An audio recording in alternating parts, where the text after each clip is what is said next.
Friends, ನೀವೇನಾದ್ರೂ BSc horticulture ಮುಗಿಸ್ಕೊಂಡು ನೀವು ಹಾರ್ಟಿಕಲ್ಚರ್ ಡಿಪಾರ್ಟ್ಮೆಂಟ್ ಅಲ್ಲಿ ಅಸಿಸ್ಟೆಂಟ್ ಹಾರ್ಟಿಕಲ್ಚರ್ ಆಫೀಸರ್ ಅಥವಾ ಅಸಿಸ್ಟೆಂಟ್ ಹಾರ್ಟಿಕಲ್ಚರ್ ಡೈರೆಕ್ಟರ್ ಪೋಸ್ಟ್ ಗಳಿಗೆ ನೀವೇನಾದ್ರೂ ಎದುರು ನೋಡ್ತಾ ಇದ್ರೆ ಸೊ ಅಂತವ್ರಿಗೆ ಇವತ್ತಿನ ಮಾಹಿತಿ. ಸೊ ನಿಮಗಾಗಿ ಇದು ಗುಡ್ ನ್ಯೂಸ್ ಅಂತ ಹೇಳ್ಬೋದು ಸ್ನೇಹಿತರೆ. ಹೌದು, ಏನು ಕರ್ನಾಟಕ ಸರ್ಕಾರದವರು ಈ ಒಂದು ಪರೀಕ್ಷಾ ಪ್ರಾಧಿಕಾರದ ವತಿಯಿಂದ ಸುಮಾರು 85 ಹುದ್ದೆಗಳಿಗೆ, ಅದರಲ್ಲಿ ಸಹಾಯಕ ತೋಟಗಾರಿಕಾ ಅಧಿಕಾರಿ ಮತ್ತು ಸಹಾಯಕ ತೋಟಗಾರಿಕಾ ನಿರ್ದೇಶಕರನ್ನ ಫಿಲ್ ಮಾಡ್ತೀವಿ ಅಂತೇಳಿ ಆನ್ಲೈನ್ ಮುಖಾಂತರ ಅರ್ಜಿಯನ್ನು ಕಾಲ್ ಮಾಡಿದ್ರೆ ಸ್ನೇಹಿತರೆ.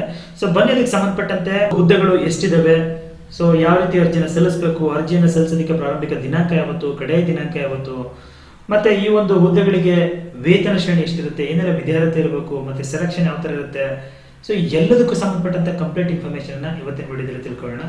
ಸೊ ಅದಕ್ಕಿಂತ ಮೊದಲು ನೀವು ಇದೇ ಫಸ್ಟ್ ಟೈಮ್ ನಮ್ಮ ಚಾನಲ್ ನೋಡ್ತಾ ಇದ್ರೆ ಚಾನಲ್ ಸಬ್ಸ್ಕ್ರೈಬ್ ಮಾಡ್ಕೊಳ್ಳಿ, ಹಾಗೆ ವಿಡಿಯೋಗೊಂದು ಲೈಕ್ನ ಕೊಡಿ ಅಂತ ಹೇಳ್ತಾ, ಫ್ರೆಂಡ್ಸ್, ನೀವು ನೋಡ್ತಾ ಇರುವಂತದ್ದು ಈ ಕರ್ನಾಟಕ ಪರೀಕ್ಷಾ ಪ್ರಾಧಿಕಾರದವರು ಇದೇ ತಿಂಗಳ 4ನೇ ತಾರೀಕು ಹೊರಡಿಸಿರುವಂತಹ ಒಂದು ಅಧಿಸೂಚನೆ ನಾವಿಲ್ಲಿ ನೋಡ್ತಾ ಇದ್ದೇವೆ. ಸೊ ಮೊನ್ನೆ ಅಷ್ಟೇ ಜಸ್ಟ್ ಇದು ಹೊರಬಿದ್ದಿರುವಂತದ್ದು ನೋಡಿ, ಇಲ್ಲಿ ನೋಡ್ತಿದೀವಿ. ತೋಟಗಾರಿಕೆ ಇಲಾಖೆಯ ಉಳಿಕೆ ಮೂಲ ವೃಂದದಲ್ಲಿ ಕಾಲಿರುವಂತಹ ಗ್ರೂಪ್ ಬಿ ವೃಂದದ ಸಹಾಯಕ ತೋಟಗಾರಿಕೆ ನಿರ್ದೇಶಕರ ಹಾಗೂ ಸಹಾಯಕ ತೋಟಗಾರಿಕೆ ಅಧಿಕಾರಿಗಳ ನೇರ ನೇಮಕಾತಿ ಹುದ್ದೆಗಳನ್ನ ನಾವು ಸ್ಪರ್ಧಾತ್ಮಕ ಪರೀಕ್ಷೆ ಮುಖಾಂತರ ಅರ್ಹ ಅಭ್ಯರ್ಥಿಗಳಿಂದ ಭರ್ತಿ ಮಾಡಲು ನಾವು ಕರ್ನಾಟಕ ಪರೀಕ್ಷಾ ಪ್ರಾಧಿಕಾರದ ಆನ್ಲೈನ್ ಮುಖಾಂತರ ಅರ್ಜಿಗಳನ್ನ ಕಾಲ್ ಮಾಡಿದೀವಿ ಅಂತ ಹೇಳ್ತಾರೆ. ಈ ಒಂದು ಹುದ್ದೆಗಳಿಗೆ ನೀವು ಆನ್ಲೈನ್ ಮುಖಾಂತರನೇ ಅರ್ಜಿನ ಸಲ್ಲಿಸಬೇಕು. ಸೊ ಇಲ್ಲಿ ಪ್ರಮುಖವಾಗಿ ಕಾಲಿರ್ತಕ್ಕಂಥ ಹುದ್ದೆಗಳು ಎಷ್ಟು ಅಂತ ನೀವು ಕೇಳಿದ್ದೆ ಆದ್ರೆ, ಸೊ ಮೊದಲನೇದು 2 ಹುದ್ದೆಗಳು ಕಾಲಿದ್ದಾವೆ, 2 ಡಿಫರೆಂಟ್ ಡೆಸಿಗ್ನೇಷನ್. ಒಂದು ಸಹಾಯಕ ತೋಟಗಾರಿಕಾ ಅಧಿಕಾರಿ ಅಂತ ಹೇಳಿ ಇದು 75 ಹುದ್ದೆಗಳಿದ್ದಾವೆ. ಹಾಗೆ ಸಹಾಯಕ ತೋಟಗಾರಿಕೆ ನಿರ್ದೇಶಕರು ಅಂತೇಳಿ 5 ಹುದ್ದೆಗಳು ಕಾಲಿದ್ದಾವೆ. ಕಲ್ಯಾಣ ಕರ್ನಾಟಕಕ್ಕೆ ಬಂದ್ರೆ ಈ ಕಲ್ಯಾಣ ಕರ್ನಾಟಕದ ವೃತ್ತದಲ್ಲಿ ಇರುವಂತದ್ದು 5 ಹುದ್ದೆಗಳು ಈ ಸಹಾಯಕ ತೋಟಗಾರಿಕೆ ನಿರ್ದೇಶಕರಿರುವಂತದ್ದು. ಇನ್ನು ಉಳಿದಂತೆ ಎಲ್ಲವೂ ಸೇಮ್ ಇರುತ್ತೆ. ಸೊ ಒಟ್ಟು ಹುದ್ದೆ ಬಂದು 85 ಆಗಿದೆ. ಈ ಹುದ್ದೆಗಳಿಗೆ ನೀವು ಶೈಕ್ಷಣಿಕ ವಿದ್ಯಾರ್ಥಿ ಏನಿರಬೇಕು ಅಂತ ಕೇಳಿದ್ರೆ ನೋಡಿ, ನೀವು ಸಹಾಯಕ ತೋಟಗಾರಿಕೆ ಅಧಿಕಾರಿಗೆ ನೀವು ಅಪ್ಲೈ ಮಾಡ್ತೀರಾ ಅಂತ ಹೇಳಿದ್ರೆ ನೀವು must be A graduate in horticulture ಅಂತ ಹೇಳ್ತಾರೆ. ಸೊ ನೀವು BSc ಇನ್ ಹಾರ್ಟಿಕಲ್ಚರ್ ನ ಮಾಡಿರ್ಬೇಕು, ಯಾವ್ದಾದ್ರು ಒಂದು ಯೂನಿವರ್ಸಿಟಿ ಅಂತ ಹೇಳ್ತಾರೆ.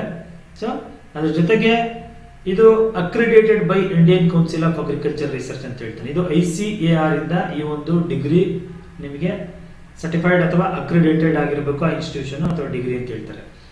ಹಾಗೆ ಸಹಾಯಕ ತೋಟಗಾರಿಕೆ ನಿರ್ದೇಶಕರಿಗೆ ನೀವು ಅರ್ಜಿ ಹಾಕ್ತೀರಾ ಅಂತ ಹೇಳಿದ್ರೆ ನೀವು post graduate degree in horticulture and with BSc in horticulture from A university ಅಂತ ಹೇಳ್ತಾರೆ. ಸೊ ನೀವು ಪೋಸ್ಟ್ ಗ್ರಾಜುಯೇಷನ್ PG ನ ನೀವು ಹಾರ್ಟಿಕಲ್ಚರ್ MSc ಇನ್ ಹಾರ್ಟಿಕಲ್ಚರ್ ಮಾಡಿರ್ಬೇಕು, ಜೊತೆಗೆ BSc ಇನ್ ಹಾರ್ಟಿಕಲ್ಚರ್ ಕೂಡ ಆಗಿ ಅದು ICAR ಇಂದ ಅಕ್ರಿಡೇಟೆಡ್ ಆಗಿರುವಂತಹ ಒಂದು ಇನ್ಸ್ಟಿಟ್ಯೂಷನ್ ಆಗಿರಬೇಕು ಅಂತ ಹೇಳ್ತಾರೆ. ಹಾಗೆ ಬಂದ್ರೆ ನೀವು ಕೆಲವೊಂದಷ್ಟು ಜನ ಕೇಳ್ತೀರಾ, ಸರ್ ನಾವಿನ್ನು ಲಾಸ್ಟ್ ಸೆಮ್ ಅಲ್ಲಿ ಇದೀವಿ, ನಾವು ಅಪ್ಲೈ ಮಾಡಬಹುದು ಅಂತ. ಸೊ ಇಲ್ಲಿ ಕ್ಲಿಯರ್ ಆಗಿ ಹೇಳ್ತಾರೆ, ಅರ್ಜಿ ಸಲ್ಲಿಸಲು ನಿಗದಿಪಡಿಸಿರ್ತಕ್ಕಂಥ ಕೊನೆಯ ದಿನಾಂಕದಂದು ನಿಗದಿತ ವಿದ್ಯಾರ್ಥಿಯನ್ನು ಪಡೆಯಲು ಪರೀಕ್ಷೆ ಬರೆದು ಫಲಿತಾಂಶವನ್ನು ಕಾಯ್ತಿರ್ತಕ್ಕಂಥ ಅಭ್ಯರ್ಥಿಗಳು ಅರ್ಜಿ ಸಲ್ಲಿಸೋದಕ್ಕೆ ಅರ್ಹರಾಗಿರೋದಿಲ್ಲ. ಸೊ ಅಂತವ್ರಿಗೆ ಅವಕಾಶವನ್ನ ಕೊಟ್ಟಿಲ್ಲ ಅಂತ ಹೇಳ್ತಾರೆ. ವಯೋಮಿತಿ ಎಷ್ಟು ಈ ಒಂದು ಹುದ್ದೆಗಳಿಗೆ ಅರ್ಜಿಯನ್ನು ಸಲ್ಲಿಸೋದಕ್ಕೆ ಅಂತ ನೀವು ಕೇಳಿದ್ರೆ ಕನಿಷ್ಠ ವಯೋಮಿತಿ ಬಂದು 18 ವರ್ಷ ಆಗಿರಬೇಕು. ಸೊ ಒಂದಷ್ಟು ವಯೋಮಿತಿಯಲ್ಲಿ ಸಡಿಲಿಕೆಯನ್ನು ಕೊಟ್ಟಿದ್ದಾರೆ. ಕ್ಯಾಟಗರಿ ವೈಸ್ ಸಾಮಾನ್ಯ ಅಭ್ಯರ್ಥಿಗಳಾಗಿದ್ರೆ 40 ವರ್ಷಗಳವರೆಗೂ ಅಪ್ಲೈನ ಮಾಡಬಹುದು. Category 2A 2B 3A 3B ಅಭ್ಯರ್ಥಿಗಳಾಗಿದ್ರೆ 43 ವರ್ಷ. ನೀವೇನಾದ್ರೂ SC ST ಮತ್ತೆ ಕ್ಯಾಟಗರಿ 1 ವರ್ಗದ ಅಭ್ಯರ್ಥಿಗಳಾಗಿದ್ರೆ 45 ವರ್ಷಗಳವರೆಗೂ ನೀವು ಅಪ್ಲೈನ ಮಾಡೋದಕ್ಕೆ ಎಲಿಜಿಬಿಲಿಟಿ ಇರುತ್ತೆ. ಸೊ ಯಾವ ರೀತಿ ಅರ್ಜಿನ ಸಲ್ಲಿಸಬೇಕು ಈ ಹುದ್ದೆಗಳಿಗೆ ಅಂತ ನೀವು ಕೇಳಿದ್ರೆ ನೋಡಿ, ಕರ್ನಾಟಕ ಪರೀಕ್ಷಾ ಪ್ರಾಧಿಕಾರದ ವೆಬ್ಸೈಟ್ ಇದೆಯಲ್ಲ, ನೀವು CETonline.karnataka.gov.in ಅಂತೇಳಿ ಅಲ್ಲೇ ಹೋಗಿ ನೀವು ಅರ್ಜಿಯನ್ನು ಸಲ್ಲಿಸಬೇಕು. ನಾನು ಡಿಸ್ಕ್ರಿಪ್ಷನ್ ಕೂಡ ಲಿಂಕ್ ಅನ್ನು ಕೊಟ್ಟಿರ್ತೀನಿ, ನೀವು ಅಲ್ಲಿಂದ ಅದನ್ನ ಸಲ್ಲಿಸಿ ಅಂತ ಹೇಳ್ತಾ, ಆಮೇಲೆ ಇನ್ನೊಂದು ವೆರಿ ಕೇರ್ಫುಲ್ ಆಗಿ ನೀವು ಈ ಇನ್ಫಾರ್ಮೇಶನ್ ತಿಳ್ಕೋಬೇಕು. ಒಂದು ಸಲ ನೀವು ನಿಮ್ಮ ಇನ್ಫಾರ್ಮೇಶನ್ ಅನ್ನ ಫೀಡ್ ಮಾಡಿ ಅಪ್ಲಿಕೇಶನ್ ಸಲ್ಲಿಸಿದ್ರಿ ಅಂದ್ರೆ ಎಡಿಟ್ ಮಾಡೋದಕ್ಕೆ ಅಥವಾ ತಿದ್ದುಪಡಿ ಮಾಡೋದಕ್ಕೆ ಮತ್ತೆ ನಿಮ್ಗೆ ಅವಕಾಶ ಸಿಗಲ್ಲ. ಹಾಗಾಗಿ ಫಸ್ಟ್ ಟೈಮ್ ನೀವು ಅಪ್ಲೈ ಮಾಡುವಾಗಲೇ ಕಂಪ್ಲೀಟ್ ಡೀಟೈಲ್ ನೋಟಿಫಿಕೇಶನ್ ಓದ್ಕೊಂಡು ಏನ್ ಕೇಳಿದರೆ ಅದನ್ನ ಕರೆಕ್ಟ್ ಆಗಿ ಅರ್ಥ ಮಾಡ್ಕೊಂಡು ಅಲ್ಲಿ ಇರುವಂತಹ ಒಂದು ಕೇಳಿರುವಂತಹ ಇನ್ಫಾರ್ಮೇಶನ್ ಗಳನ್ನ ಸರಿಯಾಗಿ ಫಿಲ್ ಮಾಡಿ. ಹಾಗೆ ಆನ್ಲೈನ್ ಅರ್ಜಿಯನ್ನ ಸಲ್ಲಿಸೋದಕ್ಕೆ ಯಾವತ್ತು ಪ್ರಾರಂಭಿಕ ದಿನಾಂಕ ಅಂತ ಕೇಳಿದ್ರೆ ನೋಡಿ, ಪ್ರಾರಂಭಿಕ ದಿನಾಂಕ 5ನೇ ತಾರೀಕಿಂದ ಈಗ ಆಲ್ರೆಡಿ ಪ್ರಾರಂಭ ಆಗಿದೆ ಮೊನ್ನೆಯಿಂದ. ಸೊ ಆನ್ಲೈನ್ ಅರ್ಜಿ ಸಲ್ಲಿಸೋದಕ್ಕೆ ಕೊನೆಯ ದಿನಾಂಕ ಇದೇ ತಿಂಗಳು 30ನೇ ತಾರೀಕು ಆಗಿರುತ್ತೆ. ಅಲ್ಲಿವರೆಗೂ ವೆಯ್ಟ್ ಮಾಡೋದು ಬೇಡಿ, ಬೇಗ ಅರ್ಜಿನ ಸಲ್ಲಿಸಿ ಅಂತ ಹೇಳ್ತಾ, ಸೊ ನೀವು ಶುಲ್ಕವನ್ನು ಪಾವತಿ ಮಾಡೋದಕ್ಕೆ 31/8/26 ಕಡೆಯ ದಿನಾಂಕ ಆಗಿರುತ್ತೆ. ಈ ಒಂದು ಹುದ್ದೆಗಳಿಗೆ ವೇತನ ಎಷ್ಟು ಅಂತ ನೀವು ಕೇಳಿದ್ರೆ ನೋಡಿ, ಸಹಾಯಕ ತೋಟಗಾರಿಕಾ ಅಧಿಕಾರಿಗೆ 65,900 ಬೇಸಿಕ್ ಆಗಿರುತ್ತೆ. ಗ್ರಾಸ್ ಬಂದು 1,24,900. ಹಾಗೆ ಇನ್ನೊಂದು ಹುದ್ದೆ ಇದೆ ಸಹಾಯಕ ತೋಟಗಾರಿಕಾ ನಿರ್ದೇಶಕರು, ಅವರಿಗೆ ಸ್ಯಾಲರಿ ಎಷ್ಟು ಅಂತ ಹೇಳಿದ್ರೆ ಅವ್ರಿಗೂ ಬೇಸಿಕ್ 69,250 ಆಗಿರುತ್ತೆ. ಹಾಗೆ ಗ್ರಾಸು 1,34,200 ರೂಪಾಯಿ ಆಗಿರುತ್ತೆ. ಸೊ ನೀವೇನಾದ್ರೂ ಪಿಂಚಣಿ ಬಗ್ಗೆ ನೀವು ಕೇಳಿದ್ರೆ, ಸೊ ಈ ಪಿಂಚಣಿಯನ್ನ ಇವರಿಗೆ ಕೊಡಲ್ಲ, OPS ಇಲ್ಲ, ಇವ್ರನ್ನ NPS ಗೆ ನಾವು ಒಳಪಡಿಸಿದೀವಿ ಅಂತ ಹೇಳ್ತಾರೆ. ನ್ಯೂ ಪೆನ್ಷನ್ ಸ್ಕೀಮ್ಗೆ ನೀವು ಬರ್ತೀರಾ. ಹಾಗಾಗಿ ಆನ್ಲೈನ್ ಅರ್ಜಿ ಶುಲ್ಕ ಎಷ್ಟು ಈ ಒಂದು ಪೋಸ್ಟ್ಗಳಿಗೆ ಕಟ್ಟಬೇಕು ಅಂತ ಹೇಳಿದ್ರೆ, ಸೊ ಸಾಮಾನ್ಯ ವರ್ಗದ ಅಭ್ಯರ್ಥಿ ಆಗಿದೆ 750, ಇದರಲ್ಲಿ 500 ಅರ್ಜಿ ಶುಲ್ಕ ಮತ್ತೆ 250 ಒಂದು ಪ್ರೊಸೆಸಿಂಗ್ ಫೀಸ್ ಆಗಿರುತ್ತೆ. ಸೊ ನೀವು ಪರಿಶಿಷ್ಟ ಜಾತಿ, ಪರಿಶಿಷ್ಟ ಪಂಗಡ ಮತ್ತೆ ಕ್ಯಾಟಗರಿ 1, ಮಾಜಿ ಸೈನಿಕ, ತೃತೀಯ ಲಿಂಗದ ಅಭ್ಯರ್ಥಿಗಳಾಗಿದ್ರೆ ನಿಮಗೆ 500 ರೂಪಾಯಿ ಇರುತ್ತೆ. ಹಾಗೆ ವಿಶೇಷ ಚೇತನ ಅಭ್ಯರ್ಥಿಗಳಿಗೆ 250 ರೂಪಾಯಿ ಮಾತ್ರ ಇರುತ್ತೆ. ಸೊ ನಾವು ಶುಲ್ಕವನ್ನು ವಾಪಸ್ ಕೊಡಲ್ಲ ಅಂತ ಹೇಳಿದ್ರೆ, ಸೊ ಅದ್ರ ಬಗ್ಗೆ ಕನ್ಫರ್ಮ್ ಮಾಹಿತಿ ಇದೆ. ಸೊ ಈ ಒಂದು ಹುದ್ದೆಗಳನ್ನ ಯಾವ ರೀತಿ ಆಯ್ಕೆ ಮಾಡ್ತಾರೆ ಅಂತ ಕೇಳಿದ್ರೆ, ಸ್ಪರ್ಧಾತ್ಮಕ ಪರೀಕ್ಷೆಗಳ ಮುಖಾಂತರ ಆಯ್ಕೆ ಮಾಡ್ತೀವಿ ಅಂತ ಹೇಳ್ತಾರೆ. ಒಂದು ಕನ್ನಡ ಭಾಷಾ ಪರೀಕ್ಷೆ ಇರುತ್ತೆ, ಎರಡನೇ ಪತ್ರಿಕೆ ಸಾಮಾನ್ಯ ಜ್ಞಾನ ಆಗಿರುತ್ತೆ, ಮತ್ತೆ ಇನ್ನೊಂದು ಪತ್ರಿಕೆ 2 ನಿರ್ದಿಷ್ಟ ಪತ್ರಿಕೆ ಆಗಿರುತ್ತೆ. ಸೊ ಈ ಕನ್ನಡ ಭಾಷಾ ಪರೀಕ್ಷೆನ ಎಲ್ರಿಗೂ ಇರಲ್ಲ. ನೀವೇನಾದ್ರೂ ಕನ್ನಡ ಮೀಡಿಯಂ ಅಲ್ಲಿ ಪಾಸ್ ಆಗಿದ್ರೆ ಅವ್ರಿಗೆ ಇರಲ್ಲ, ಕನ್ನಡ ಮೀಡಿಯಂ ಯಾರು ಓದಿರಲ್ಲ ಅವ್ರಿಗೆ ಮಾತ್ರ ಇರುತ್ತೆ. ಸೊ ಹಾಗಾಗಿ ಇದನ್ನ ಸೈಡ್ ಇಟ್ರೆ ಎರಡೇ ಪೇಪರ್ 1, ಪೇಪರ್ 2 ಅಂತೇಳಿ. ಪೇಪರ್ 1 ಸಾಮಾನ್ಯ ಜ್ಞಾನ ಆಗಿರುತ್ತೆ, ಪೇಪರ್ 2 ಬಂದು ನಿರ್ದಿಷ್ಟ ಪತ್ರಿಕೆ ಆಗಿರುತ್ತೆ. ಸೊ ವೇಳಾಪಟ್ಟಿಯನ್ನ ನಾವು ಮುಂದಿನ ದಿನಗಳಲ್ಲಿ ಪ್ರಕಟ ಮಾಡ್ತೀವಿ ಅಂತ ಹೇಳಿದ್ದಾರೆ. ನೋಡಿ, ನೀವು ಸ್ಪರ್ಧಾತ್ಮಕ ಪರೀಕ್ಷೆ ಯಾವ ತರ ಇರುತ್ತೆ ಅಂತ ಕೇಳಬಹುದು. ಇಲ್ಲಿ ಎರಡನ್ನ ಮೆನ್ಷನ್ ಮಾಡಿದ್ರೆ, ಇಲ್ಲ ಒಂದು ಆನ್ಲೈನ್ CBT ಮುಖಾಂತರ ಮಾಡ್ತೀವಿ, ಇಲ್ಲಾಂದ್ರೆ ಆಫ್ಲೈನ್ OMR ಮಾದರಿಯಲ್ಲಿ ಮಾಡ್ತೀವಿ ಅಂತ ಹೇಳಿದ್ದಾರೆ.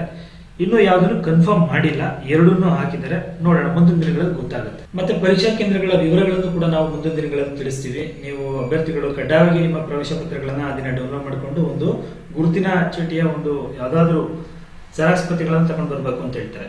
ಸೊ ಕನ್ನಡ ಭಾಷಾ ಪರೀಕ್ಷೆಗೆ ಬಂದ್ರೆ 150 ಮಾರ್ಕ್ಸ್ ಇರುತ್ತೆ, ಅದು 50 ಅಂಕಗಳನ್ನ ಕಡ್ಡಾಯವಾಗಿ ತಗೊಳ್ಳಬೇಕು. ಸೊ ಆಮೇಲೆ ನೆಕ್ಸ್ಟ್ ಪೇಪರ್ 1, ಪೇಪರ್ 2 ಸಂಬಂಧಪಟ್ಟಂತೆ ಇಲ್ಲಿ ಹೇಳ್ತಾರೆ. ಪೇಪರ್ 1 ಸಾಮಾನ್ಯ ಜ್ಞಾನ 300 ಮಾರ್ಕ್ಸ್ ಇರುತ್ತೆ, 2 ಗಂಟೆದಾಗಿರುತ್ತೆ. ಸೊ ಪೇಪರ್ 2 ಸೇಮ್, ಅದು ಕೂಡ 300 ಮಾರ್ಕ್ಸ್ 2 ಗಂಟೆದಾಗಿರುತ್ತೆ. ಸೊ ನಾನು ಮುಂದಿನ ವಿಡಿಯೋದಲ್ಲಿ ಸ್ನೇಹಿತರೆ ಈ ಒಂದು ಪ್ರಶ್ನೆ ಪತ್ರಿಕೆಗಳು ಮತ್ತೆ ಯಾವ ತರ ಇದರ ಸಿಲೆಬಸ್ ಮತ್ತೆ ಯಾವ ತರ ಎಕ್ಸಾಮ್ ನಡೆಯುತ್ತೆ ಮತ್ತೆ ಪ್ರಶ್ನೆ ಪತ್ರಿಕೆಗಳು ಏನೆಲ್ಲ ಇದೆ ಅಂತ ಅನ್ನೋದ್ರ ಬಗ್ಗೆ ಕಂಪ್ಲೀಟ್ ಡೀಟೇಲ್ ಇನ್ಫಾರ್ಮೇಶನ್ ಇಮಿಡಿಯೇಟ್ ಆಗಿ ನೆಕ್ಸ್ಟ್ ಮಾಡ್ತೇನೆ. ಅದರಲ್ಲಿ ಇದ್ರ ಬಗ್ಗೆ ಕಂಪ್ಲೀಟ್ ಮಾಹಿತಿಯನ್ನು ಕೊಡ್ತೇನೆ. ಸೊ ಇನ್ನೊಂದು ವೆರಿ ಇಂಪಾರ್ಟೆಂಟ್ ಆಗಿ ಇದಕ್ಕೆ ಏನು ಅಂತ ಹೇಳಿದ್ರೆ, ಋಣಾತ್ಮಕ ಮೌಲ್ಯಮಾಪನ ಇರುತ್ತೆ. ಸೊ ನೀವು ಬಹಳ ಕೇರ್ಫುಲ್ ಆಗಿ ಆನ್ಸರ್ ಮಾಡಬೇಕು. 4 ಪರ್ಯಾಯ ಉತ್ತರಗಳನ್ನು ಕೊಟ್ಟಿರ್ತೀವಿ, ಅದರಲ್ಲಿ ಸರಿಯಾದ ನೀವು ಉತ್ತರಗಳನ್ನ ಮಾಡಬೇಕು. ಪ್ರತಿ ತಪ್ಪು ಉತ್ತರಕ್ಕೆ 4ನೇ ಒಂದು ಅಂಶದಂತೆ 0.25. ಹಾಗೆ OMR ಉತ್ತರ ಪತ್ರಿಕೆಯಲ್ಲಿ 5ನೇ ಆಪ್ಷನ್ ಅನ್ನ ಕೂಡ ನಾವು ಕೊಟ್ಟಿರ್ತೀವಿ. ನೀವು ಯಾವುದೇ ಆನ್ಸರ್ ಸರಿ ಇಲ್ಲ ಅಂತ ಗೊತ್ತಾಗಿ ನೀವು 4 ಆನ್ಸರ್ ಸರಿ ಇಲ್ಲ, ಹಾಗಾಗಿ ನಾನು ಅದಕ್ಕೆ ಉತ್ತರ ನಾನು ರೌಂಡ್ ಅಪ್ ಮಾಡಕ್ಕೆ ಇಷ್ಟ ಇಲ್ಲ ಅಂತ ಹೇಳಿದ್ರೆ ಅದನ್ನ ಖಾಲಿ ಬಿಟ್ಟರು ಕೂಡ ಮಾರ್ಕ್ಸ್ ನ ಕಳೀತಾರೆ. ಹಾಗಾಗಿ 5ನೇ ಒಂದು ಏನು ವೃತ್ತ ಇರುತ್ತಲ್ಲ, ಅದು ಖಾಲಿ ಬಿಟ್ಟಿದೀವಿ ಅನ್ನುವಂತ ಉತ್ತರ, ಅದನ್ನ ನೀವು ಕ್ಲಿಕ್ ಮಾಡಬೇಕಾಗುತ್ತೆ. ಇಲ್ಲಾಂದ್ರೆ ಅದನ್ನು ಕೂಡ ಮಾರ್ಕ್ಸ್ ಕಳೀತಾರೆ. ಒಂದಷ್ಟು ಅರ್ಹತಾ ಷರತ್ತುಗಳನ್ನ ಕೊಟ್ಟಿದ್ದಾರೆ. ಜಾತಿ ಮೀಸಲಾತಿ ಪ್ರಮಾಣ ಪತ್ರಗಳ ಬಗ್ಗೆ ಇಲ್ಲಿ ಒಂದಷ್ಟು ಕ್ಲಾರಿಟಿನ ಹೇಳ್ತಾರೆ. ನೀವು ಒಂದಷ್ಟು ನಮೂನೆಗಳನ್ನ ಇಲ್ಲಿ ಕೊಟ್ಟಿದ್ದಾರೆ, ಅದರ ಪ್ರಕಾರವಾಗಿ ನೀವು ಅದನ್ನ ನಮೂನೆಗಳಲ್ಲಿ ನೀವು ಮಾಡಿಸಿ ನಿಮ್ಮ ಈ ಒಂದು ಕೊನೆಯ ದಿನಾಂಕದೊಳಗೆ ಎಲ್ಲ ಸರ್ಟಿಫಿಕೇಟ್ ಗಳನ್ನ ನೀವು ಮಾಡಿಸಿಟ್ಕೊಂಡಿರ್ಬೇಕಾಗಿರುತ್ತೆ.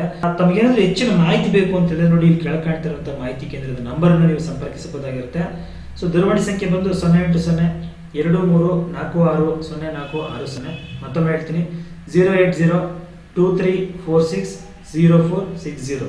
ಸೊ ಇದು ಬೆಳಿಗ್ಗೆ 10 ಗಂಟೆಯಿಂದ 6 ಗಂಟೆ ಒಳಗೆ ಮಾತ್ರ ವರ್ಕ್ ಆಗುತ್ತೆ. ಸೊ ಇಲ್ಲಿ ಹೇಳಿದ್ರೆ ನಿಮಗೆ ಏನಾದರೂ ಡೌಟ್, ಅಧಿಸೂಚನೆ, ಲಿಖಿತ ಪರೀಕ್ಷೆ ಹಾಗೂ ಅಂಕಪಟ್ಟಿಯ ಕುರಿತು ಮಾತ್ರ ಪ್ರಾಧಿಕಾರಕ್ಕೆ ಕರೆ ಮಾಡಬಹುದಾಗಿರುತ್ತೆ ಅಂತ ಹೇಳ್ತೇನೆ. ಫ್ರೆಂಡ್ಸ್, ನೋಡಿದ್ರಲ್ಲ, ಇದು ಕರ್ನಾಟಕ ಪರೀಕ್ಷಾ ಪ್ರಾಧಿಕಾರದ ವತಿಯಿಂದ ಏನು ತೋಟಗಾರಿಕಾ ಇಲಾಖೆಯಲ್ಲಿ ಕಾದಿರತಕ್ಕಂತ 85 ಸಹಾಯಕ ತೋಟಗಾರಿಕಾ ಅಧಿಕಾರಿ ಮತ್ತು ಸಹಾಯಕ ತೋಟಗಾರಿಕಾ ನಿರ್ದೇಶಕರನ್ನ ಆಯ್ಕೆ ಮಾಡ್ಕೊಳ್ಳೋದಕ್ಕೆ ಆನ್ಲೈನ್ ಮುಖಾಂತರ ಕಾಲ್ ಮಾಡಿರುವಂತಹ ಅರ್ಜಿಗೆ ಸಂಬಂಧಪಟ್ಟಂತ ಕಂಪ್ಲೀಟ್ ಇನ್ಫಾರ್ಮೇಶನ್ ಮುಂದಿನ ವಿಡಿಯೋದಲ್ಲಿ ಎಕ್ಸಾಮ್ಗೆ ಸಂಬಂಧಪಟ್ಟಂತೆ ಪೇಪರ್ 1, ಪೇಪರ್ 2 ಏನು ಒಳಗೊಂಡಿರುತ್ತೆ ಅದರ ಒಂದು ಮಾಹಿತಿ ಕೊಡ್ತೀನಿ. ಜೊತೆಗೆ ಎಕ್ಸಾಮ್ ಪ್ಯಾಟರ್ನ್ ಯಾವ ತರ ಇರುತ್ತೆ ಅದರ ಒಂದು ಮಾಹಿತಿಯನ್ನು ಕೊಡ್ತೀನಿ. ಅಷ್ಟೇ ಅಲ್ಲದೆ ಸೊ ಸಿಲೆಬಸ್ ಕೂಡ ನಾನು ಮುಂದಿನ ವಿಡಿಯೋದಲ್ಲಿ ಮಾಡ್ತೀನಿ ಅಂತ ಹೇಳ್ತಾ, ಮಾಹಿತಿ ಉಪಯುಕ್ತವಾಗಿದ್ರೆ ವಿಡಿಯೋ ಒಂದು ಲೈಕ್ ಕೊಟ್ಟು ಫ್ರೆಂಡ್ಸ್ ಮತ್ತೆ ಫ್ಯಾಮಿಲಿಗೆ ಶೇರ್ ಮಾಡಿ. ಮುಂದಿನ ವಿಡಿಯೋದಲ್ಲಿ ಮತ್ತೊಂದು ಹೊಸ ವಿಷಯದೊಂದಿಗೆ ಮುಂದೆ ಬರ್ತೀನಿ. Thank you, bye by.